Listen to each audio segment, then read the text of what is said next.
Olá, meus curiosos, sejam bem-vindos à Biblioteca Sombria.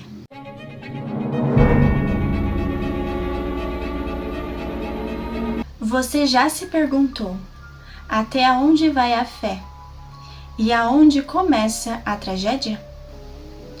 A história que vamos explorar hoje não é apenas sobre uma jovem possuída. Como muitos acreditam, é sobre religião, ciência, dor e uma família devastada por escolhas que mudaram o rumo de suas vidas para sempre. O caso de Anneliese Michel, mundialmente conhecida como Emily Rose. Essa história chocou a Alemanha dos anos 70, escandalizou a Igreja Católica e dividiu a opinião pública. Prepare-se, porque essa não é apenas uma história de exorcismo, é um relato real, cercado de mistério, sofrimento e polêmica. Então se prepare se você estiver assistindo esse vídeo sozinho. Já apague as luzes, aperte seus fones e se prepare, pois essa história pode te deixar sem dormir essa noite. Então vamos falar sobre quem foi Anneliese Michel. Anneliese nasceu em 21 de setembro de 1952, na pequena cidade de Klingenberg am Main, na Baviera, Alemanha. Criada em uma família extremamente católica, cresceu em um ambiente de rigidez moral e religiosa. Desde muito cedo era descrita como dedicada, devota, inteligente e estudiosa. Mas por trás dessa normalidade, uma sombra começava a se formar. Em 1968, quando tinha apenas 16 anos, Anneliese começou a apresentar os primeiros sintomas de convulsão.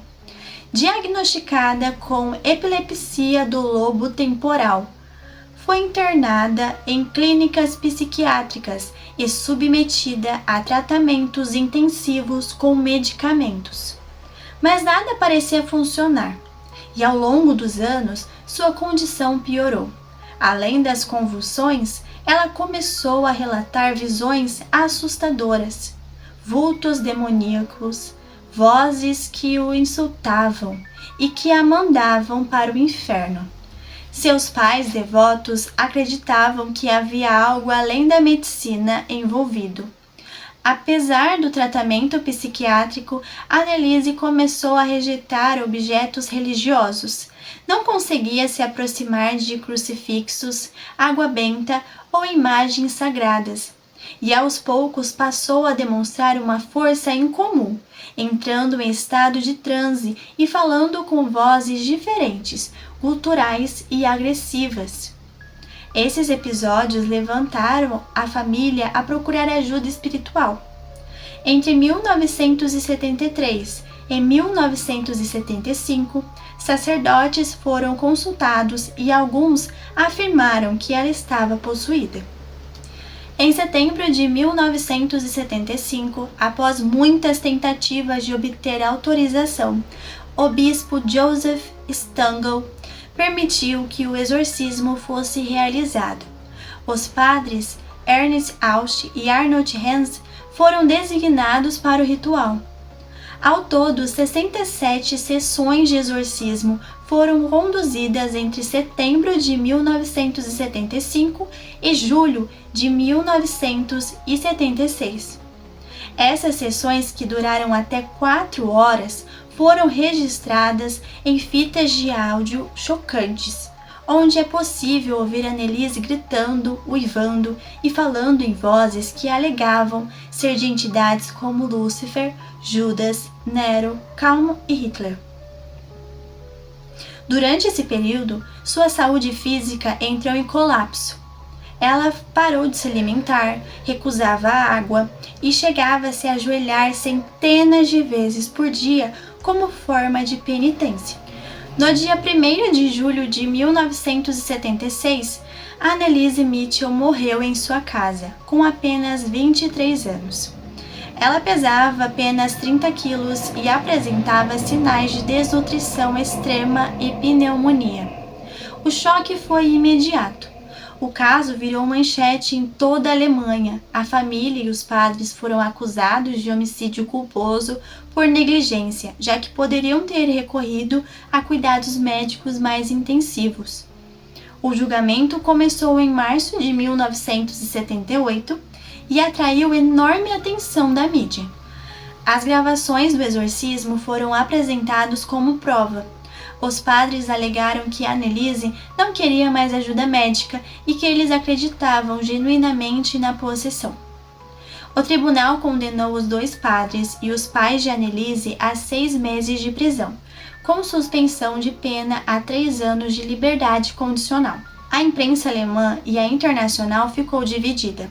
Alguns veículos relataram o caso como exemplo de fanatismo religioso e negligência médica.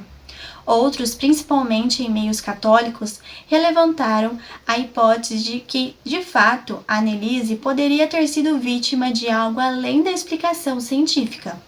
As fitas de áudio circularam pela Europa, assustando e intrigando a todos que as ouviam. O caso passou a simbolizar o conflito entre fé e ciência. A família Mitchell viveu marcada pelo peso de julgamento e da perda. A mãe de Anneliese afirmava até sua morte que sua filha havia sido uma mártir, escolhida por Deus para expiar pecados da juventude alemã. O túmulo de Anneliese em Klingenberg tornou-se um local de peregrinação, visitado até hoje por fiéis que acreditam em sua santidade. A história de Anneliese Mitchell inspirou debates acadêmicos, livros, documentários e, claro, o filme O Exorcismo de Emily Rose, que acabou dramatizando os acontecimentos, alternando entre o terror sobrenatural e o drama jurídico. Mais do que uma história de exorcismo, o caso levanta perguntas profundas até hoje. Onde termina a medicina e começa a fé?